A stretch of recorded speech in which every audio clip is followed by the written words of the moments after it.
Hai. Selamat datang kembali di channel Min Donghua. Kali ini kita akan melanjutkan cerita Donghua, Battle Truck di Heaven. Nggak pakai lama lagi, langsung aja kita ke ceritanya. Check it out. Pada saat ini, situasi di luar gua warisan iblis Han Guang, awalnya banyak orang yang bersemangat. Namun mereka melihat pertarungan Xiaoyan sebelumnya, mereka juga sangat tercengang, yang membuat orang-orang yang berada di dewa pertarungan mereka segera mundur dengan cepat.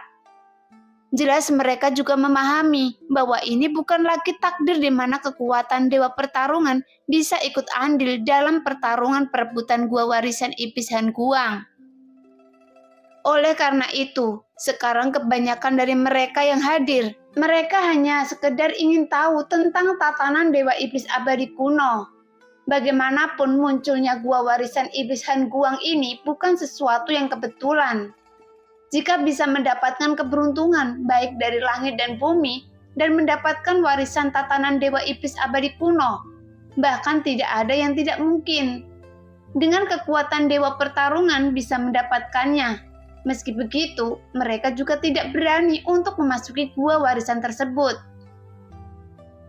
Senior, saya akan mematuhi perintah senior, tapi bisakah saya tidak ikut ke dalam gua warisan Han Guang ini? Terakhir kali saya cukup beruntung bisa keluar hidup-hidup, tapi kali ini saya khawatir saya tidak akan seberuntung itu. Pan Fengxiang berkata dengan suara yang dalam. Jelas dia pernah memasuki gua warisan iblis Han Guang sebelumnya. Namun itu sebelum berita gua warisan iblis Han Guang menyebar ke seluruh dunia dewa abadi dan dewa iblis. Karena saat ini situasinya berbeda. Sekarang banyak orang kuat yang abadi datang ke gua warisan iblis Han Guang.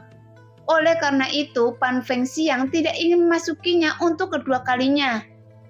Jelas dia juga tahu bahwa tingkat bahaya jauh lebih tinggi dari sebelumnya. Jelaskan bahaya seperti apa yang ada di dalam? Xiaoyan bertanya dengan dingin. Senior, sepertinya leluhur Han Guang telah mengatur formasi ilusi yang tak terhitung jumlahnya di dalamnya.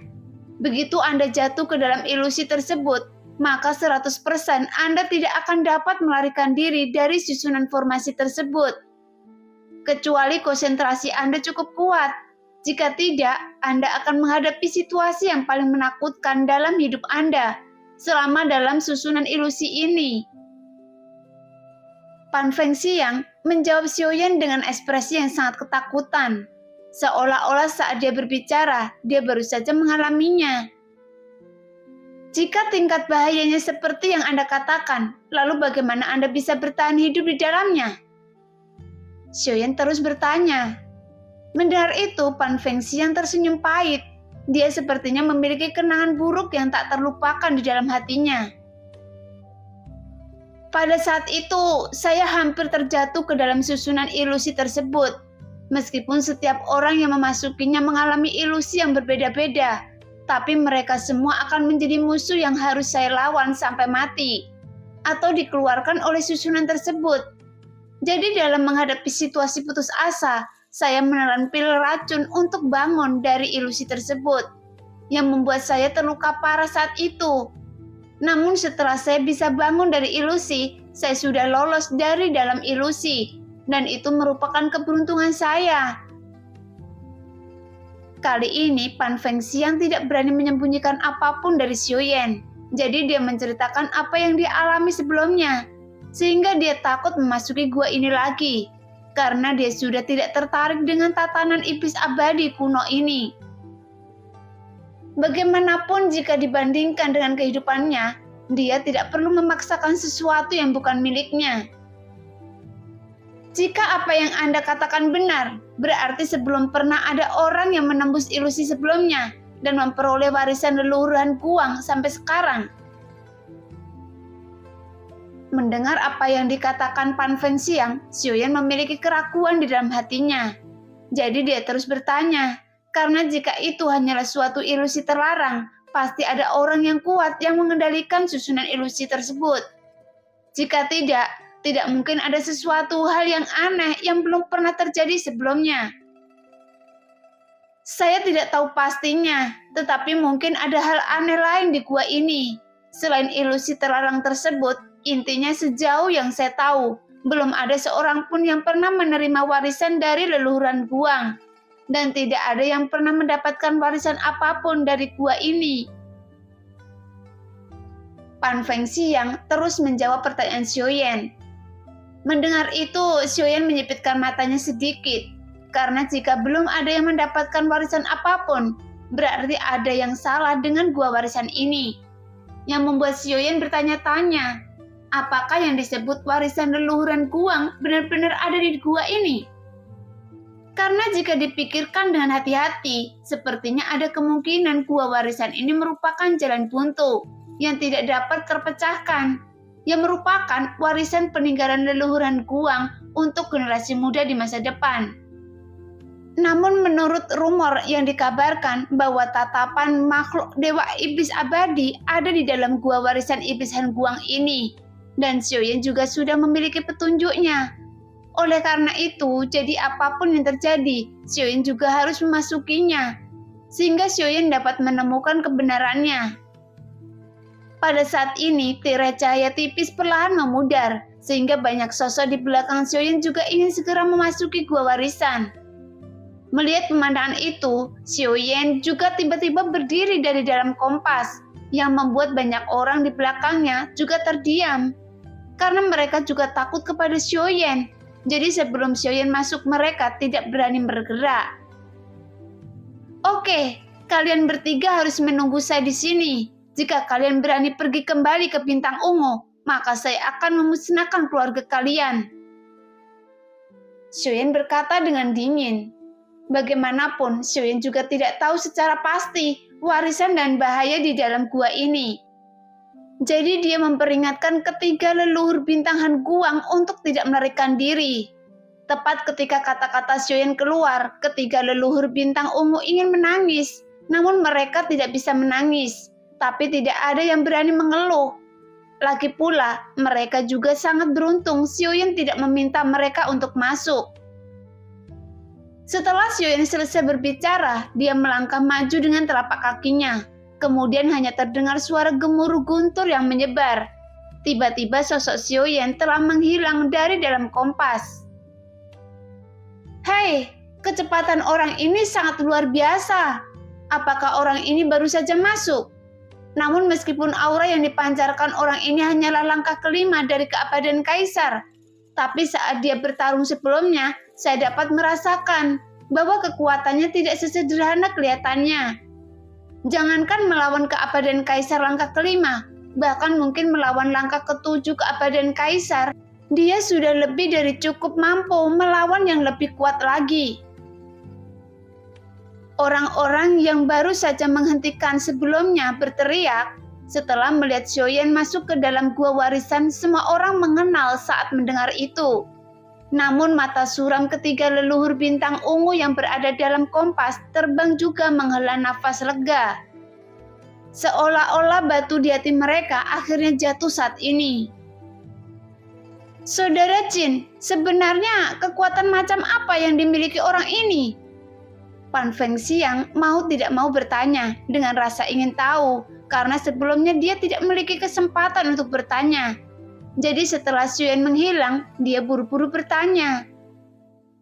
Saya sendiri tidak tahu kekuatan apa yang dimiliki orang ini, tapi yang saya tahu dia adalah makhluk abadi paling kuat yang pernah saya temui.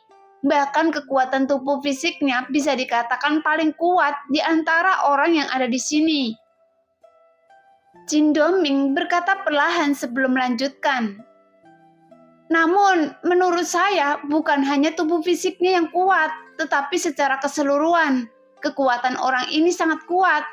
Sebelumnya 3 anggota muda dari keluarga Jin saya juga diselamatkan oleh orang ini. Saya mendengar dari laporan mereka bahwa orang ini dari keluarga Qiu. Saudara Jin, saya merasa seperti nama ini terdengar sangat familiar. Pan Fengxiang mendesis dingin. Iya, saya ingat. Ada musuh 3 keluarga besar yang bernama Qiu, dan dia adalah kekuatan ke-12 yang bernama Qiu Yuan. Tapi dia tidak mungkin menjadi orang ini, karena kekuatan leluhur ke-12 setidaknya adalah keabadian kaisar. Setelah berpikir sejenak, Wan Tua berkata perlahan, "Menurut saya, dilihat dari cara orang ini melakukan sesuatu, dia pastinya menjadi musuh dari 3 keluarga besar di dunia Dewa Abadi dan Dewa Asli kuno." "Ya, saya pikir juga begitu. Hanya saja saya pernah bertemu musuh 3 keluarga besar di dunia ini secara kebetulan. Meski tidak mungkin dibedakan dari penampilannya, namun musuh 3 keluarga besar juga bertindak mendominasi dan arogan.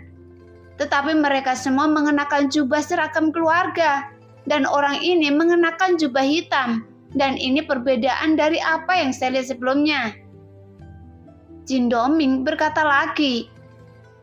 Tepat ketika ketiga leluhur sedang berdiskusi, tidak jauh dari mereka terdengar suara derap langkah, sehingga menarik ketiga leluhur bintang ungu dan langsung saling berpandangan. Karena ini bukan tempat bagi mereka untuk tinggal. Kemudian mereka dapat melihat dengan jelas ada sekelompok sosok muncul di kejauhan, dan semua sosok tersebut mengenakan jubah keluarga dengan karakter benang sutra di dadanya. "Semuanya, jika kalian tidak ingin mati, maka cepat keluar dari sini," salah satu sosok berteriak dengan keras untuk mempersingkat semua orang yang di sini. Kemudian aura yang sangat menakutkan meledak dari tubuhnya, yang membuat orang-orang di sekitar yang memiliki kekuatan dewa pertempuran merasakan tekanan yang sangat kuat. Mereka memegangi dada mereka dan menyemburkan seteguk besar darah. Kemudian dengan cepat mereka langsung melesat mundur ke belakang dengan kecepatan tercepat. "Sial, apakah mereka dari keluarga musuh?" "Iya, saya ingat dengan jubah ini. Mereka adalah musuh dari 3 keluarga besar. Sekarang mereka ada di sini. Apakah ada yang meminta bala bantuan?" Jin Dongming mendengar dia, meskipun ketiga leluhur bintang ungu mundur ke dalam kompas di kejauhan. Ketiga leluhur itu juga tidak pergi jauh, karena meskipun mereka tidak ingin berada di tempat ini, tetapi mereka juga tidak berani melarikan diri. Karena begitu Xiaoyan keluar dan dia tidak dapat menemukannya, maka keluarga mereka mungkin akan benar-benar dimusnahkan. Lagi pula, mereka telah melihat dengan kepala mereka sendiri betapa kejamnya Xiaoyan. Oleh karena itu, mereka tidak akan mengingkari janji mereka. Pada saat ini, kelompok musuh dari ketiga keluarga besar juga bergegas ke dalam gua warisan iblis Han Guang. Meski begitu, ketiga leluhur bintang ungu juga tidak terlalu meragukan identitas Xiaoyan. Apakah gua warisan iblis Han Guang benar-benar sangat menggoda? Menurut rumor, gua warisan iblis Han Guang juga berisi warisan yang tak terhitung jumlahnya, bahkan harta yang tak terhitung jumlahnya. Bagaimanapun, gua ini adalah tempat di mana makhluk abadi dan iblis yang tak terhitung jumlahnya dimakamkan. Mungkin jika bukan karena kurangnya kekuatan saya saat ini, saya juga ingin mencari keberuntungan saya di sana. Pan Fengxiang berkata dengan serius. Ya, sepertinya informasi gua warisan iblis Han Guang telah menyebar di dunia Dewa Abadi dan Dewa Iblis kuno. Tetapi gua warisan tersebut juga terbatas pada orang kuat yang berada di Dewa Pertarungan. Jin Dongming juga berkata perlahan. "Tunggu, seseorang datang lagi." Tepat ketika ketiga leluhur sedang mengobrol, tiba-tiba 2 pelangi panjang dari ujung dewa cepat menyapu ke arah gua warisan iblis Han Guang. Nah, demikianlah cerita hari ini. Terima kasih yang sudah menonton video Min Earth sampai selesai. Sampai jumpa di video selanjutnya. Bye-bye.